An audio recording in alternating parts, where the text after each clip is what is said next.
Naši gosti su internacionalni sportisti, predstavnici brazilske džiu-džice i brazilske kapoire.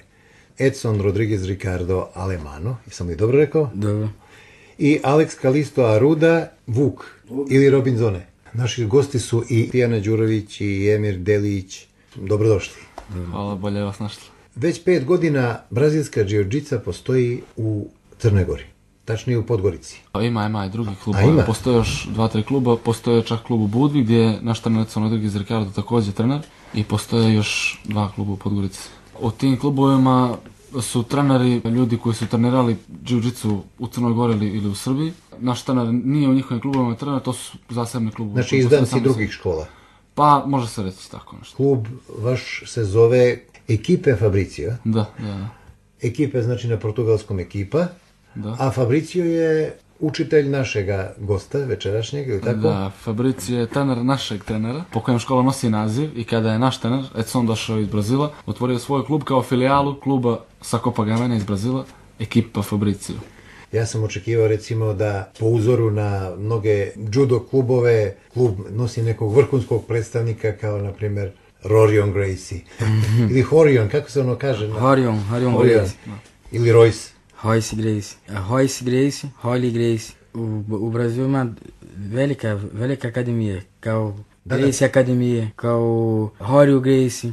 Isto kao sve filijal. A Gracie Akademija velika. Dobro. I moj trener je Fabrício Luiz Martin Costa, trener de moj trener Osvaldo Alves. Tu je Emir da nam pomogne. Pa otprilike hoće da kaže da jesmo li mi ogana Gracie familije džiu-džicu, njegov trener, znači iz Brazila, Osvaldo Alves, je trener Fabricio, a Fabricio je trener Edsonov trener. Sad, Osvaldo Alves je u toku života trenirao sa Gracijima i tako da se na kraju samostalio. Postoji više škola, ali uglavnom... Ali one su se sve izdvojile od nekadašnjih... Pa, pošto su Graciji začeli taj sport i razvili ga, uglavnom su svi proizašli iz njihove škole. Pošto su Crnogorci skloni borilačkim sportovima, naišli ste na dobar odziv. Imate dosta članova i tako vaš klub. 100-tinjak. Pa, tako. Od kojih se može reći da jedno 60-ak stalno redovno dolazi. Što uopšte nije zabaciti za fudbalski klub, a kao i za borilački. Emire, morat ćeš da pomažeš malo. Vidim da je tvoj trener Edson dosta savladao naš jezik, međutim postoje neke nejasnoće, pa slobodno ti uskači. Tu smo. Koliko znam, svojevremeno japanski car protjerao izvjesnog samuraja koji se zvao Maeda i on je našao svoje utočište u Brazilu. Čovjek koji ga u Brazilu primio, dao mu hljeb, konačište, smjestio ga, zvao se je Gracie. I zahvalnosti Maeda je Gracieu pokazao vještinu, a sposobni, uglavnom Gracie je bio bogat čovjek. Vidio je način da se od džiu-džice zaradi. Počeo je da osniva škole, formirao je takozvanu Brazilsku akademiju. Čak je došlo do toga da je Gracie postao jedan od najjačih momaka u Brazilu. I koliko znam, išao je ulicama De Janeira i izazivao ljude samo da bi imao s kim da se potuče, da proba svoju vještinu. To je fasciniralo Brazilce i oni su se masovno odazvali. Pa može se reći da je to možda najjača džiu-džica na svijetu danas, brazilska džiu-džica, što pokazuju i Ultimate Fighting šampioni koji najčešće koriste. Jiu-jitsu Gracie. Da, Gracie Jiu-jitsu. Gracie Jiu-jitsu. Jesam li ja što pogrešio? Domaći zadatak odrađen. Jiu-jitsu u prevodu znači nježna vještina. Razvijena u Brazilu kao arte suave, nježna vještina, doduše s obzirom da je borilačka vještina opet može se protumačiti da nije tako nježna, ali nema udaraca. U jiu-jitsu sastoji se u savladavanju protivnika pologama i gušenjima. Sve je u tehnici, a ne u snazi. Koristite kimono, je li tako? Da. Poštujete japansku tradiciju, znači nemate neku drugu odjeću, nego baš kimono. Kao i kod judoa, je li tako? Da, i dalje se koriste kimono. Za jiu-jitsu se može koristiti kimono za judo. Međutim, danas je to razvijene i razvile su nove kimona, tako da je malo se razlikuje kimono od kimona za judo, ali u suštini to je isto. Ta razlika u čemu je? Nije toliko grub kao judo kimono i malo je uži od judo kimona. Zato što kod judo tehnika bitno je da je kimono širok da bi protivnika mogli da uhvatite i bacite ga, dok je u jiu-jitsu također to bitno, ali je to svedeno na neki minimum da bi bilo što teže savladati protivnika. Da bi se što više tehnike iskoristilo. Stepenovanje. Kao na primjer kod judo, tu su pojasevi, tu su bijeli, žuti, zeleni, plavi pojas, kasnije ljubičasti, brown, crni i crni raspoređen na nekoliko dana, odnosno na nekoliko tih stepena. Koliko je potrebno da se dođe recimo do crnog pojasa prosječnom vježbaču? Bez pauze. Bez pauze. Na jiu-jitsu 5 godina ti može dobiti srednji pojas. Pa ako neko se bavi konstantno, ako je nekome postane da kažem, život jiu-jitsu ko se svaki dan posveti tome i trenira, moguće za također 5, 6, 7, 8 godina ostvariti to majstorsko zvanje. Međutim, nekom prosječnom borcu koji trenira 2-3 puta nedeljno, opet ako je trenirat može i za 5-6 godina, ali je otprilike potrebno 10. Za vježbu su neophodne strunjače, sala sa strunjačama, je tako? Mora da postoje strunjače. Gdje se nalazi vaš klub? U bloku 5, u prvoj zgradi bloka 5, postoji jedan znak na ulazu u zgradi gdje se mi nalazimo, tako da nas nije toliko teško naći. Ulica Svetozara Markovića u suterenu zgrade, podrumu. Koliko otprilike kvadrata ima? 60. Pa tako 70 kvadrata ima sala. Je vam dovoljno to za vježbu? Znači, jeste i nije. Moglo bi da bude i više. Edson je drugi dan. I u saradnji sa još jednim majstorom ima potpuno pravo da dodjeljuje majstorske pojaseve. Tako. Znači da se formira komisija. Proslavili smo 5 godina postojanja skoro. Niste me zvali? Pa nismo ni mi bili tamo. Šalim se. Proslavili smo 5 godina postojanja, ostvarili smo izuzetne uspjehe, pogotovo u zadnje godinu dana, to je čak samo u zadnje godinu dana. Ima li vas na Facebooku? Da, na Facebooku imamo profil ekipe Fabricio PG. Slobodno nas dodajte ako želite da počnete trenirati, da dobijete više informacija. Sajt nemate? Sajt još uvijek nemamo. Što ne bi rekli telefone, možda će neko dođe kod vas? 069 55 9355 ili znači dođete kod nas u klub koji se nalazi u ulici Svetozara Markovića u prvoj zgradi bloka 5. Imamo jedan žuti veliki znak, ne možete nas promašati, u suterenu smo. Tu treniramo. Recimo i treninzi koliko puta dnevno? Pa treninzi su svakim radnim danom, znači treninga nema vikendom. Postoje 2 termina od 5 do 7 i od 7 do 9, to su grupni termini. Tokom cijelog dana sala je otvorena za treninge, s tim što su u ostalim terminima privatni treninzi koji se znači dogovaraju sa trenerom. Dobro. A od 5 do 7 su oko grupni treninzi, nas ima po 5, 10, nekad 20, nekad ne možemo da stanemo svi u salu. Edson je trener i u Budvi. Da. Gdje? U Banzini. Koji je otvorio jedan naš klubski drug u saradnji sa Edsonom. Dobro. Gdje je Edson trener. Pa njihov broj telefona nemamo, a slušaju nas vjerovatno. Ali imaju Facebook, MMA Budva, možete ih uvijek naći tamo. MMA Budva, tako? Da, MMA Budva. Tijana Đurković je sa nama. Koliko ima kako treniraš? I koliko ima dama u vašem klubu? Pa što se tiče brojnosti djevojaka u našem klubu, nema ih mnogo. Ja sam počela treniram prije 5 godina sa kraćim pauzama i uvijek sam se vraćala u ovom sportu. Koji pojas imaš? Plavi. Ono skoro još malo pa majstor. Pa nije baš još malo, ali na pola put. Jeste. Što se tiče borilačkih sportova, znači postoje predrasude da ti sportovi u stvari nisu za djevojke i mnogo djevojaka ih u stvari ne trenira.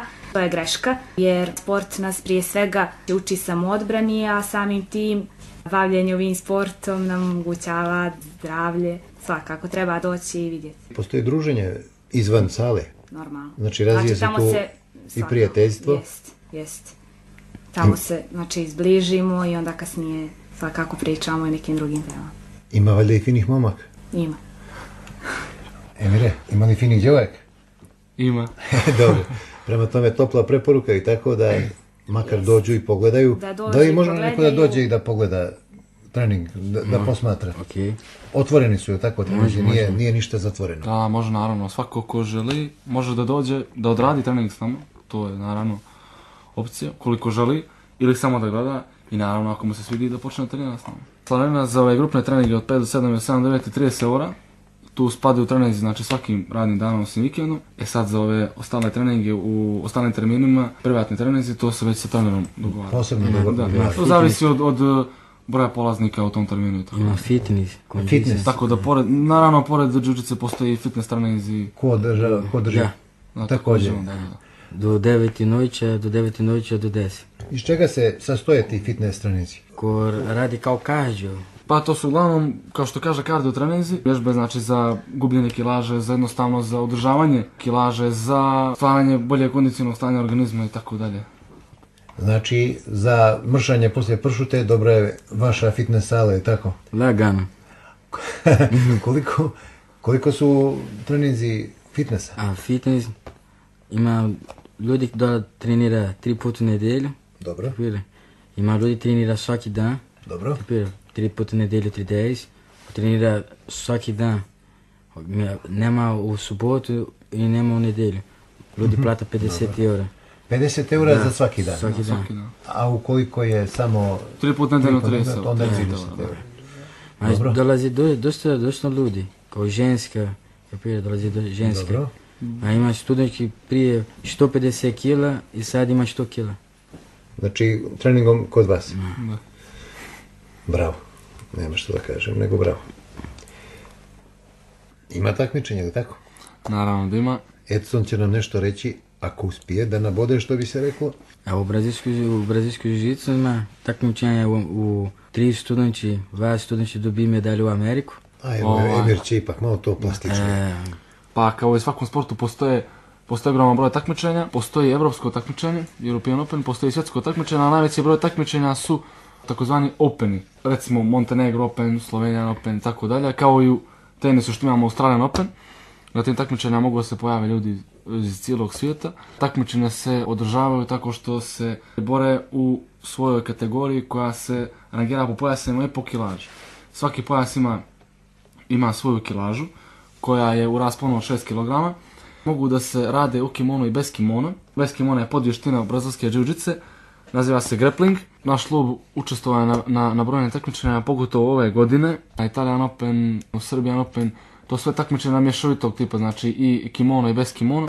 Postoje neki bodovi kao u judovu. Postoje 2 borca naravno na stornjačama.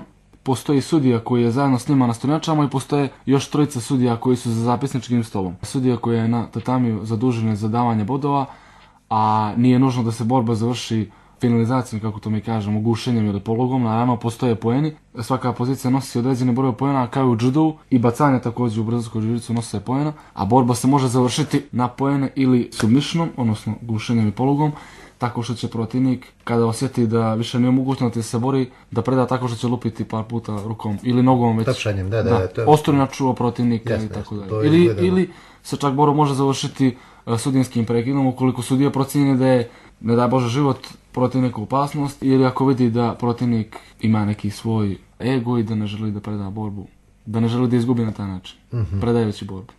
Imamo uspjehe sa drugih kontinenta, naravno, gdje su naši predstavnici iz našeg kluba 3 bronze i 2 srebra, to je za sad.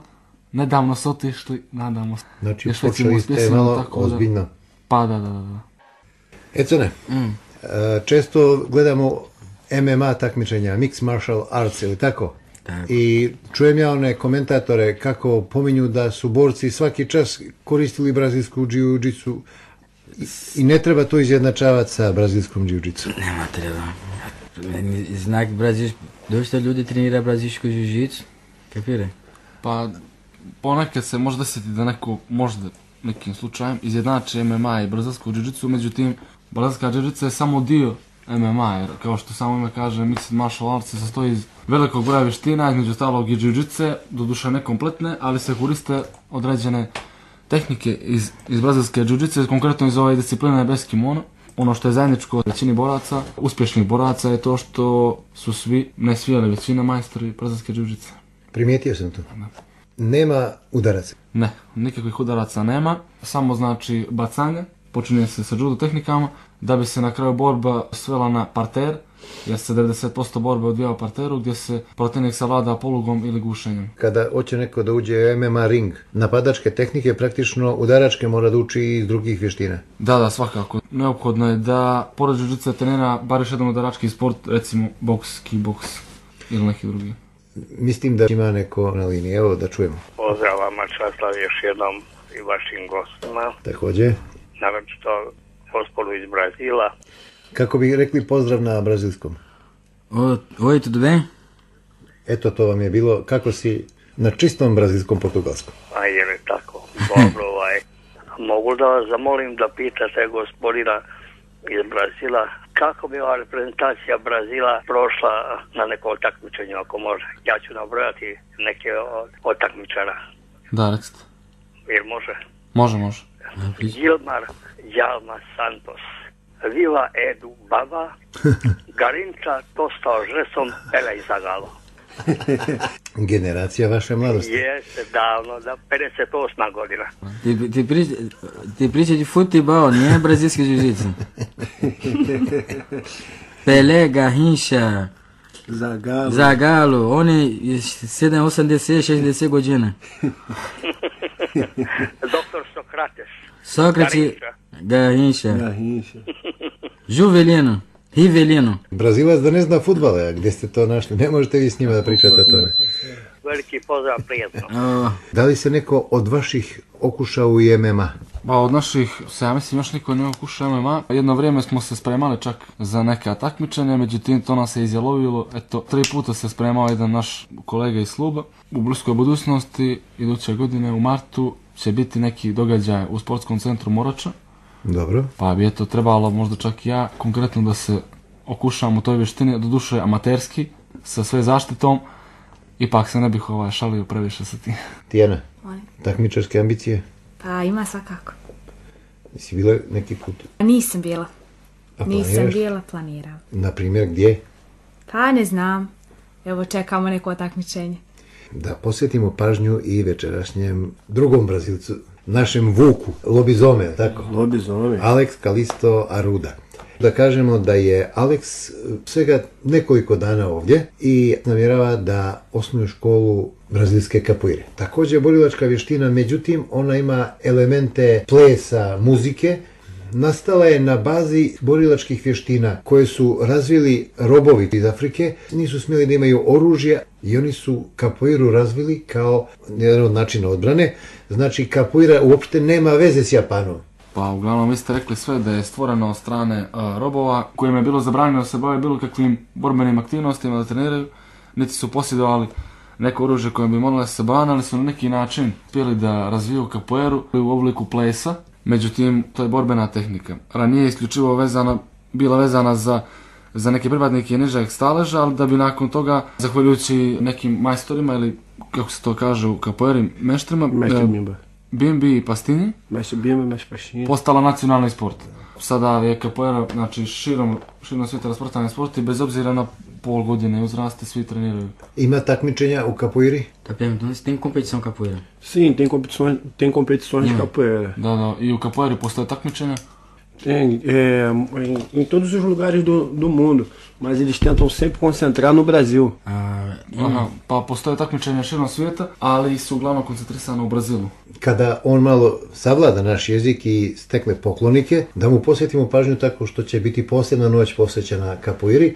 Na Face strani možete naći sve informacije i prijavite se za kapoiru. Sad, izgovara se kapoira, međutim, piše se Capoeira Montenegro. Da, to je zbog brazilskog pisma. Tako. Evo još da vidimo, Tijana je sigurno dešifrala. Tijana će pročitati koje je to. 069 506 015. Ponovi.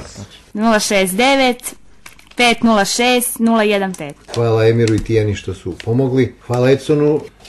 Hvala na pozivu. Nadam se da smo približili malo o čemu se tu radi i šta je u stvari brazilska jiu-jitsu. Načeli smo. Sada vam želim uspjehe u takmičenjima i da u narednim prilikama govorimo kako se donose medalje. Želim vam sreću ukoliko se okušate i onom najtežem MMA takmičenju.